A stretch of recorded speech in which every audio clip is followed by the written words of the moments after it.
Hi, everyone. Welcome. My name is Maisie, and I have a special host today, Kim Clairy.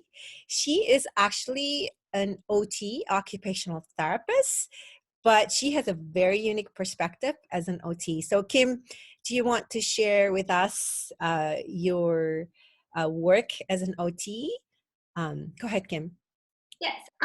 So I am an occupational therapist. I also have autism and sensory processing disorder Mhm. and ADHD. I I my degree is in occupational therapy, and I sometimes have a hard time with my verbalizing. It's okay. Yeah. Yeah. Can you ask me a question? That will help. Okay.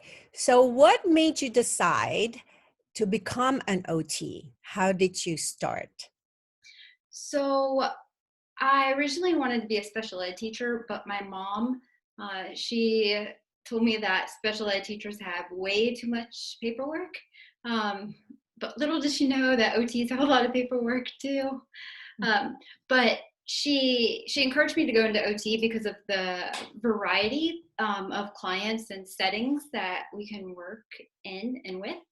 And once I started school, I really enjoyed it and just kept with it. Um, I wanted to go into something that would help other people because of my challenges growing up, and I had a lot of learning issues. And my autism actually wasn't diagnosed um, until my early 20s.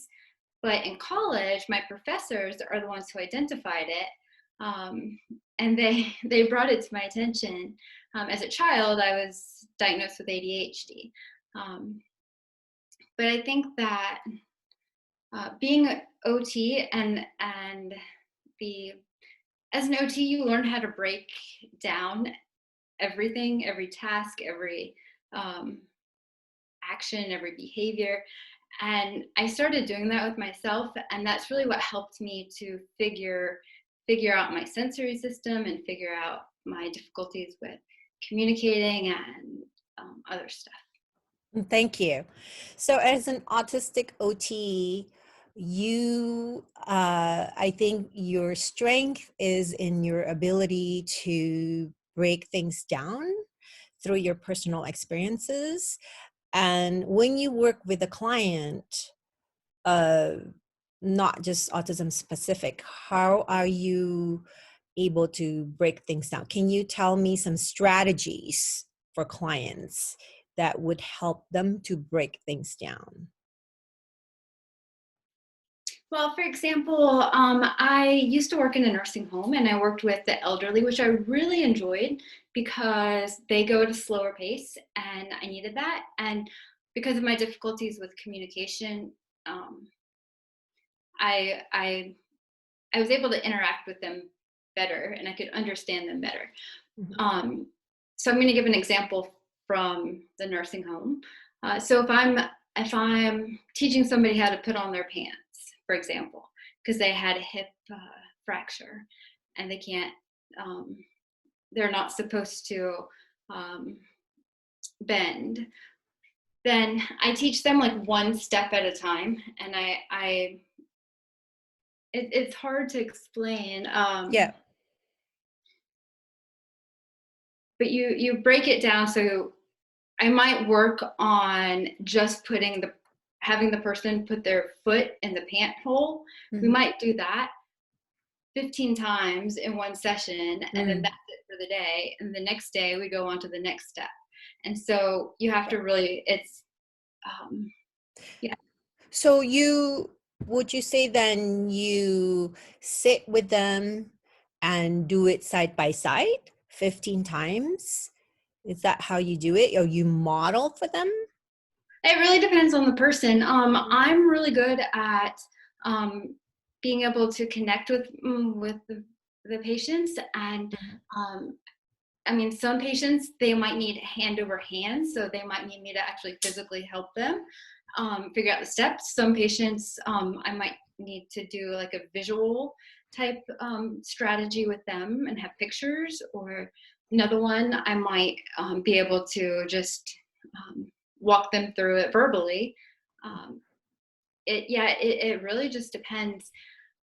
My favorite group to work with were the stroke patients and brain injury, because I really like neurology.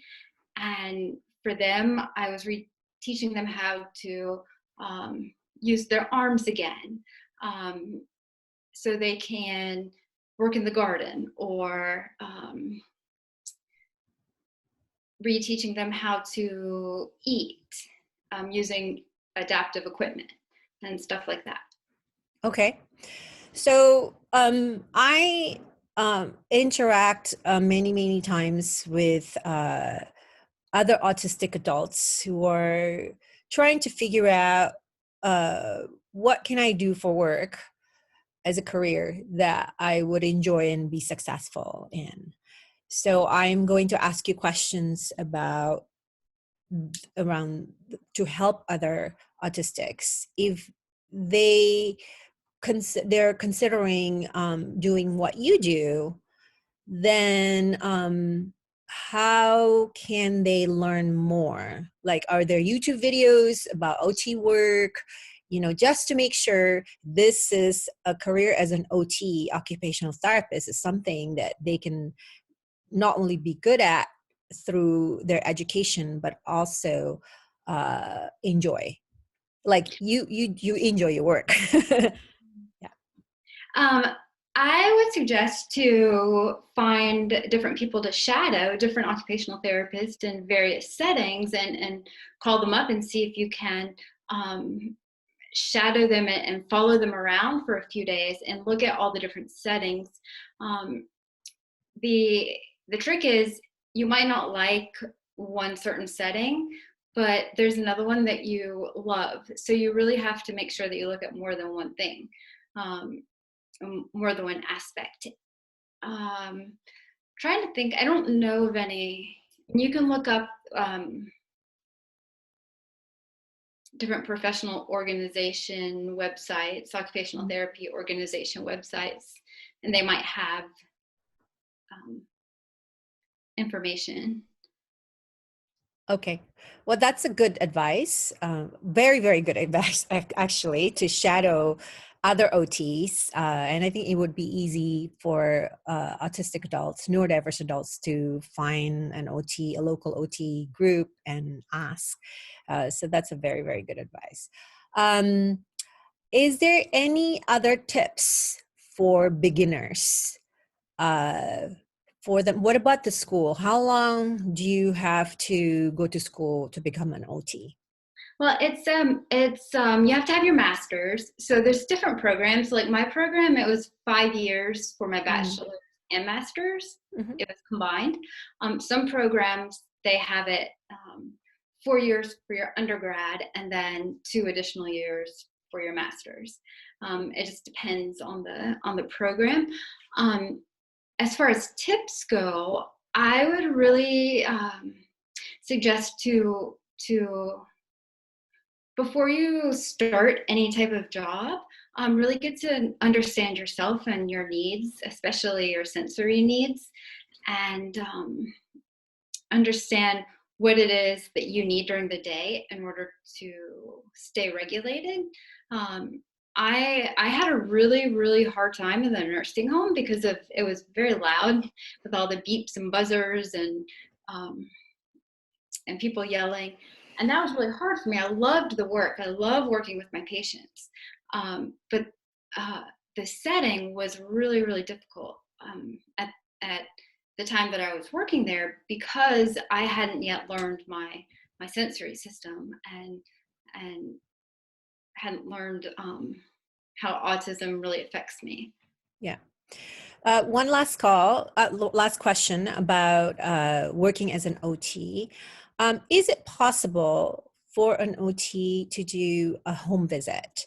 Is it an option for an OT to just work with a family, for you to work with parents to implement a sensory diet, so that way you control your own schedule and just work with as many clients as you can handle?